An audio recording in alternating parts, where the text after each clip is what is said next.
Masalah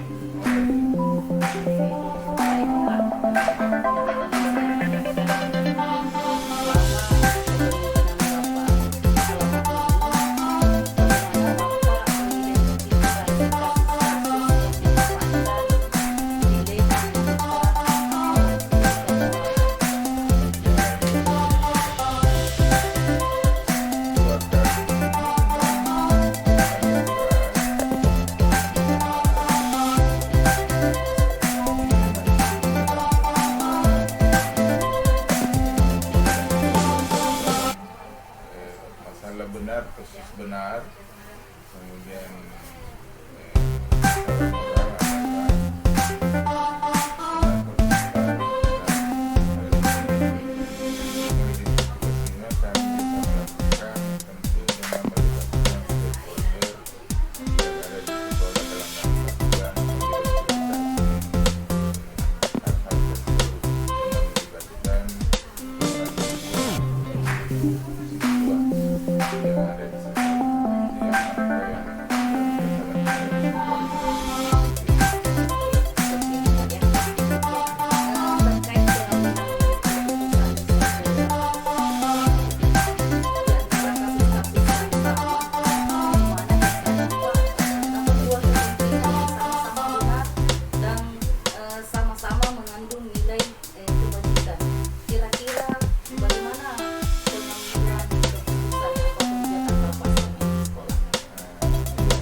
siapa yang terlibat di dalam pengambilan keputusan ini.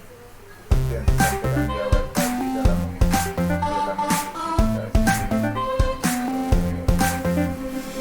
masalah ini melibatkan bola, sama dengan hal ini juga menentukan siapa yang terlibat dalam hal ini. Melihat apakah guru juga yang ada di sekolah itu. Yang ketiga adalah menentukan fakta-fakta yang relevan dalam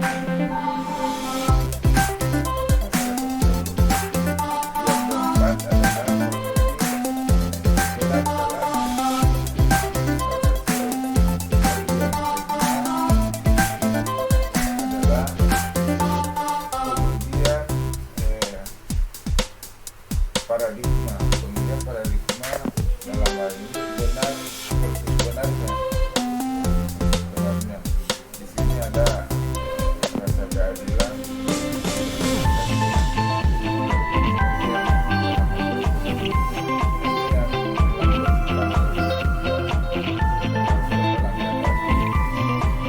adalah melakukan prinsip resolusi dalam hal ini dan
tantangannya dalam mengambil seperti yang di awal saya katakan itu berat sebenarnya dalam komitmen pembelajaran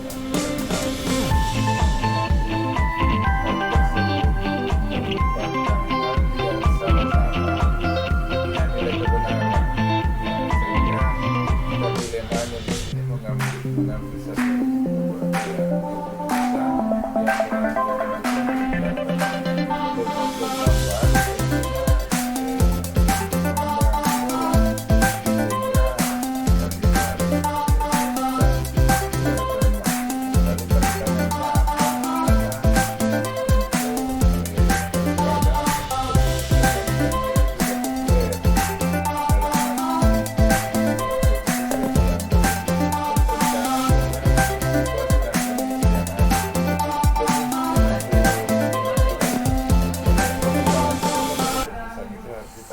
harus diambil Pak ya. Oke. Baik Pak, apakah ada jadwal-jadwal dalam menangani hal-hal tersebut? Apakah ada jadwal yang Bapak tentukan atau seperti apa? Sebenarnya tidak mesti harus jadwal, tapi kita harus melihat seperti apa model dari Menyelesaikan kasusnya. Kita lihat kasusnya dalam hal dilema politik.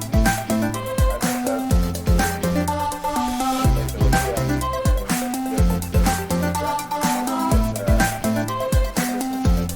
yang dalam bakya ini kita lihat membuat pertanyaan dalam kasus tersebut, apa yang menyebabkan misalnya dalam pembelajaran misalnya dilema tersebut ada implikasi diberikan kepada siswa kita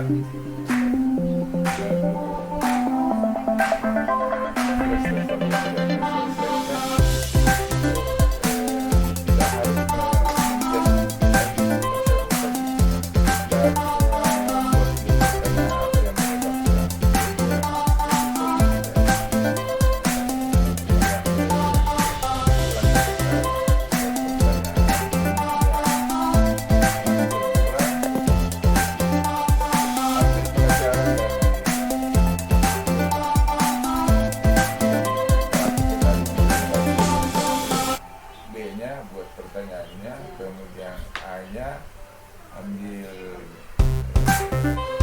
pelajari, kemudian B-nya gali potensi, kemudian G-nya jabarkan rencananya. Setelah itu atur seperti apa.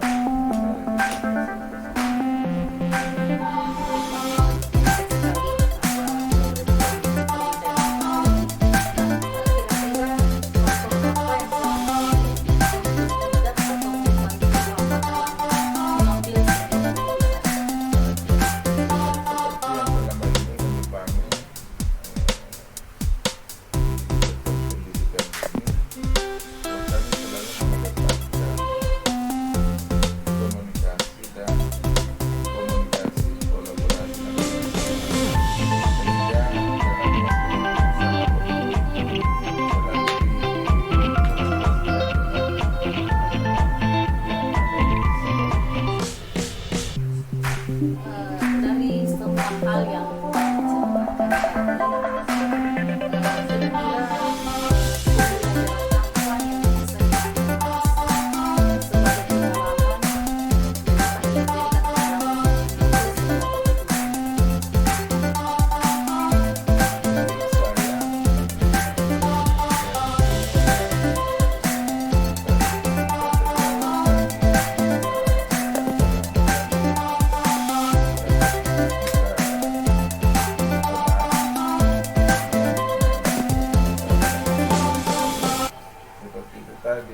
pertama itu bagaimana komunikasi itu bisa efektif, komunikasi yang baik, baik itu bersama pendidik di sekolah, kemudian komunikasi dengan kepada orang tua siswa, kemudian komite sekolah, masyarakat sekitar sekolah, dan siswa itu sendiri.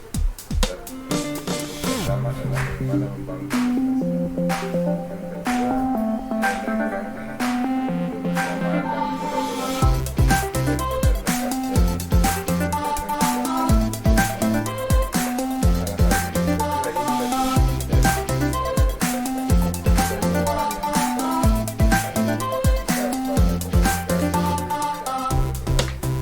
lagi-lagi kebersamaan dan kolaborasi Intinya kolaborasi dan komunikasi Pak, di semua harus dilibatkan. Wah, menarik sekali Pak. Saya menjadi sebuah pengalaman baru berbicara yang tadi ini memberikan kepada saya suatu pengalaman baru yang mudah-mudahan ke depan saya bisa mengambil manfaat dari apa yang kita perbincangkan. Baik Pak, saya ucapkan banyak terima kasih atas waktunya.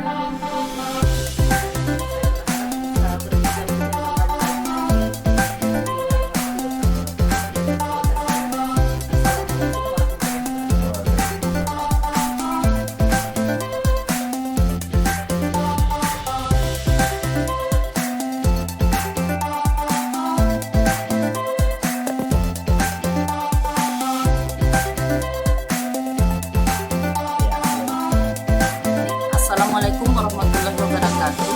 Waalaikumsalam warahmatullahi wabarakatuh. Apa kabarnya Pak di siang hari ini? Alhamdulillah dalam kondisi kurang sehat sih, tapi demi Anda saya siap. Wah, luar biasa Pak. Alhamdulillah ya. Saya sangat senang sekali bisa bertemu Bapak meskipun dalam melalui Meet ini. Karena yang saya tahu Bapak adalah seorang pemimpin muda yang memimpin sekolah dengan sangat luar biasa. Baik Pak, tujuan saya kali ini adalah ingin berbincang bersama Bapak, mewawancarai Bapak terkait dengan dilema etika atau etika moral. Nah, selama ini yang saya tahu Bapak telah berhasil membawa sekolah SD Ujung Tanah 2 ini menjadi lebih baik. Tentunya dalam usia Bapak yang terhitung muda ya, pastinya Iya. pastinya menemukan dilema-dilema atau kasus-kasus yang menuntut Bapak menjadi dilema dalam membuat keputusan. Nah, ingin saya ketahui bagaimana cara Bapak mengidentifikasi kasus-kasus yang merupakan dilema etika atau etika moral. Oke. Cara mengidentifikasinya ya. Ya. Oke, jadi sebelumnya saya ingin biar kita sepaham bahwa dilema etika itu adalah satu kasus di mana dua hal ini terjadinya sama-sama benar. Sedangkan kalau bukan moral itu ya salah satunya benar, salah satunya salah. Jadi cara mengidentifikasinya ya sebenarnya sangat sederhana, bahwa jika kedua-duanya prioritasnya untuk peserta didik dan dua-duanya sama penting, maka kita harus memilih dulu salah satunya. Seperti contoh ya, identifikasinya itu seperti contoh kemarin ada kegiatan gasing ya, itu gasing itu apa ya? Itu tidak masuk dalam kategori ARKAS sebenarnya, cuma dipandang prioritas untuk peningkatan kompetensi guru dan siswa. Maka di sisi lain ada juga peningkatan kami harus meningkatkan ekstrakurikuler siswa ya, dua-duanya sama-sama penting gitu. Dilema etika, tapi ya saya tulis ternyata yang menjadi prioritas adalah peningkatan kompetensi guru dan siswa. Makanya saya prioritasnya ke gasing ini, pelatihan gasing yang dilaksanakan oleh profesor yang sudah. Jadi identifikasinya gampang. Jika sama-sama benar dan sama-sama bermanfaat, maka saya mencari manfaat yang paling besar, yang paling luas, maka saya ambil. Wah, luar biasa Pak ya. Oke, terkait identifikasi yang Bapak ceritakan tadi ya, dalam menjalankan pengambilan keputusan di sekolah Bapak, bagaimana jika ada dua kepentingan yang sama-sama benar nih, sama-sama mengandung nilai kebajikan, kira-kira bagaimana cara Bapak dalam mengambil keputusan di sekolah? Cara saya mengambil keputusannya ya seperti saya katakan tadi sejak awal, saya itu orangnya suka menulis apa manfaatnya. Jadi saya itu lebih suka berdasarkan manfaat. Walaupun kita pahami ya secara teori kan bahwa dalam pengambilan keputusan ini ada tiga. Ada pengambilan keputusan berbasis hasil, ada pengambilan keputusan berbasis aturan, ada pengambilan keputusan berbasis rasa peduli. Kalau saya sendiri sih lebih kepada rasa peduli dan hasil akhirnya. Jadi saya biasa tulis gitu, apa sih menjadi manfaatnya gitu. Jadi semakin banyak saya tulis manfaatnya, dua-duanya saya tulis manfaatnya, dan ternyata manfaat A contoh sama B, yang A jauh lebih banyak manfaatnya dan bisa dipertanggungjawabkan untuk jangka panjang, apalagi hasil akhirnya juga untuk berdampak pada siswa, ya seperti itu. Saya sederhana sih sebenarnya, saya lebih ke menulis. Setelah saya menulis, saya diskusi dengan teman. Saya itu juga apa ya, kan ada juga yang dikatakan berbasis rasa peduli ya. Rasa peduli ini artinya ya kalau kita ngelihat kepentingan ini untuk anak-anak dan guru, ya saya biasa lebih prioritas kepada anak-anak gitu, karena mereka kan yang butuh. Semua program kita kan dari sekolah ini kan muaranya itu kan pada pengembangan kompetensi anak didik ya di sekolah. Jadi insya Allah seperti itu ya. Pasti ada saja yang tidak suka dengan keputusan kita, tapi karena kita juga musyawarah ya, insya Allah kita bisa sama-sama ambil kok apa yang menjadi kekuatan dan kekurangan. Luar biasa Pak ya, luar biasa. Baik, dari langkah-langkah yang dan prosedur yang Bapak katakan tadi, kira-kira hal yang paling efektif nih, yang Bapak anggap dalam mengambil keputusan itu, yang mana yang paling efektif dari langkah-langkah yang Bapak sebutkan tadi? Yang paling efektif ya. Ya. Saya kalau saya sih secara langkah-langkahnya ya, yang pertama yang paling efektif ya tadi tuh saya tulis, setelah itu saya musyawarah dengan guru yang saya anggap di sekolah adalah guru yang menurut saya bijak ya dan didengar oleh banyak orang. Dan yang ketiga ya saya biasa melakukan diskusi dengan teman-teman yang saya anggap juga berpengalaman dalam bidang itu, contoh kepala sekolah juga yang muda lainnya, atau mungkin guru-guru penggerak yang kemudian biasanya banyak program-program kreatifnya ya, juga guru penggerak. Langkah-langkah tersebut ya, yang pertama saya tulis, setelah itu saya ajak beberapa pihak ya, seperti guru saya, guru penggerak saya, atau mungkin juga kepada kepala sekolah yang masih muda.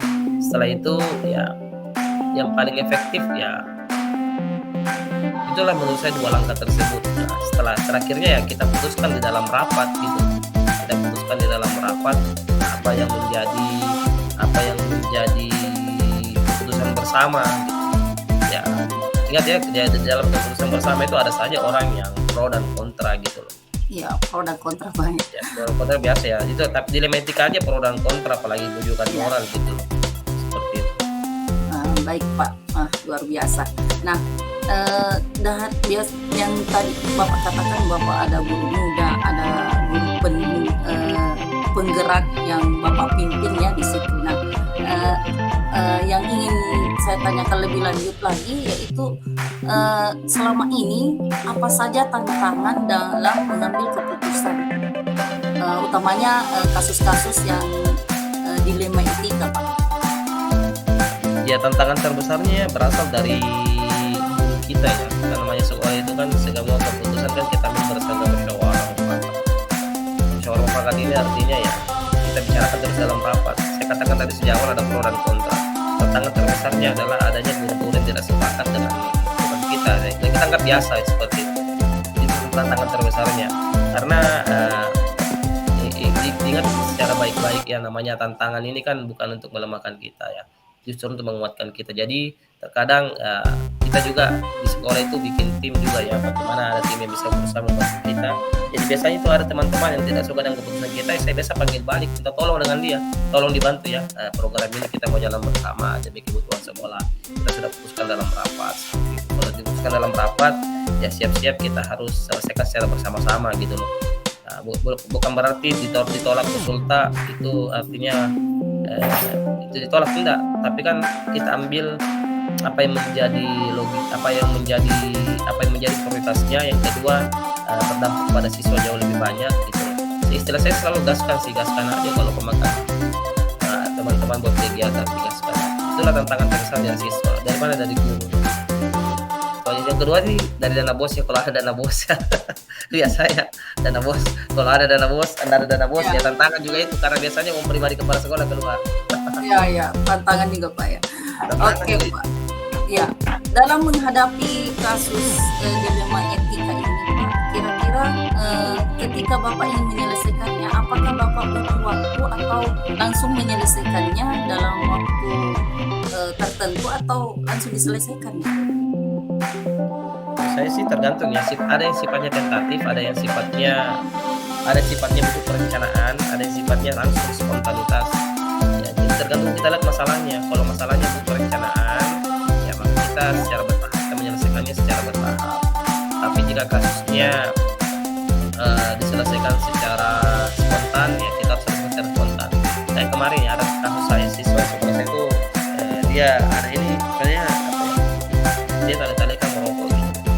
Ini sebenarnya menunjukkan moral sikapnya sudah sifatnya salah, tapi saya membicarakan tahapan penyelesaian saya. Jadi pada saat itu saya tidak ambil bahwa saya harus selesaikan sama saya, enggak.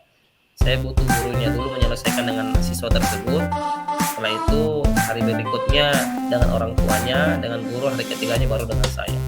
Itu artinya ada tahapan ya dalam menyelesaikan masalah, tidak langsung serta-merta langsung ke kepala sekolah. Itu kasus yang harus diselesaikan secara bertahap. Ada juga kasus yang biasa diselesaikan secara langsung ya, tanpa menunggu lagi, tanpa menunggu perencanaan berlanjut, gak usah. Seperti ya kasus orang tua di sekolah, mungkin ada tiba-tiba yang ngamuk ya ke sekolah ya. Biasanya kan ya seperti itu kita harus tangani secara langsung gitu. Dengan cara ya kita tahu masalahnya di mana. Jangan sampai dilema etika juga masalah ini, dia marah mungkin gara-gara dilema etika, ya kita harus selesaikan juga secara sistem dilema etika. Biasanya kan orang tua begitu benar, guru juga menganggap dirinya benar ya, karena sama-sama benar ya kita nggak tahu gimana. Maka itu kasus seperti itu biasanya kita harus selesaikan secara spontan, langsung selesaikan saat itu. Ya, terkait dilema etika ini tadi Pak, apakah ada seseorang atau faktor-faktor yang dapat mempermudah Bapak dalam mengambil keputusan khususnya kasus dilema ini Pak? Faktor-faktor Ya, ada adakah seseorang atau faktor-faktor lain yang bisa mempermudah Bapak dalam mengambil keputusan? Faktor-faktor ya. Kalau secara faktor sih saya ada faktor internal, ada faktor eksternal ya. Mau tidak mau kita tidak bisa pungkiri secara internal kita biasa menginginkan satu keputusan ini terjadi ya gitu. Tapi di satu sisi ada faktor eksternal di mana ya tantangan tadi ya, orang-orang tadi itu yang tidak bisa diajak bekerja sama, ada juga yang biasa diajak bekerja sama. Maka ya secara faktor internal ya itu biasa urusan pribadi saya harus mengambil keputusan nih, bagaimana caranya agar keputusan saya ini bisa langsung diikuti oleh semua teman. Nah, maka faktor eksternal kita butuh, seperti ya kita panggil beberapa teman, kita berdiskusi bagaimana jika A dan B. Oh ya Pak, benar itu Pak. Bagaimana sistemnya? Dia katakan nanti kita bicara di rapat Pak. Biasanya setelah rapat besar ya itulah kita harus mengambil keputusan tadi itu. Biasanya juga di dalam rapat itu terjadi sebuah keputusan yang terjadi ya di luar pemikiran saya gitu kan. Nah, itu penting juga untuk saya ambil. Biasanya ada terjadi keputusan dalam rapat terjadi ya kita nggak tahu, tiba-tiba oh ya bagus juga ini keputusannya, biasanya saya rubah gitu.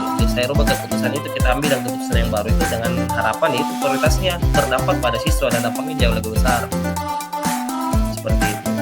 Oke Pak, dari semua hal yang Bapak sampaikan tadi, kira-kira pembelajaran apa yang dapat dipetik dari pengalaman Anda mengambil keputusan dilema etika ini? Apa ya, yang pertama itu ya menurut saya sih hati dalam mengambil keputusan ya. Karena setiap kita mengambil keputusan ya pasti dicerita orang pasti itu ya selama dampaknya baik untuk siswa biar dicerita tidak apa-apa. Seperti Mas Nadiem Makarim ini membuat program guru penggerak, saya kira tidak dicerita bisa-bisa, bahkan banyak pihak-pihak yang tidak suka dengan beliau yang berusaha mencari itu hati-hati mengambil keputusan. Kalau keputusannya kata Mas Nadiem berfokus pada siswa dan dampaknya jauh besar, ambil aja gitu, dibuat aja, digaskan aja, karena pasti akan punya dampak yang jauh lebih baik. Yang kedua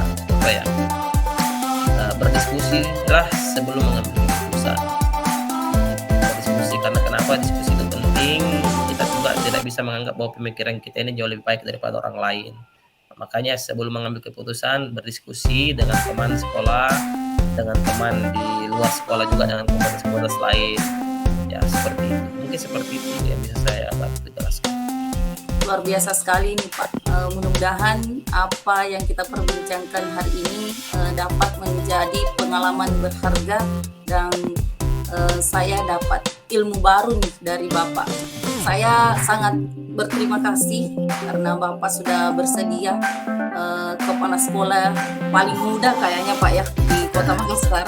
Namun sudah membawa SDU Lintana 2 ini ke arah yang lebih baik ya. Saya lihat jejak karirnya Bapak luar biasa.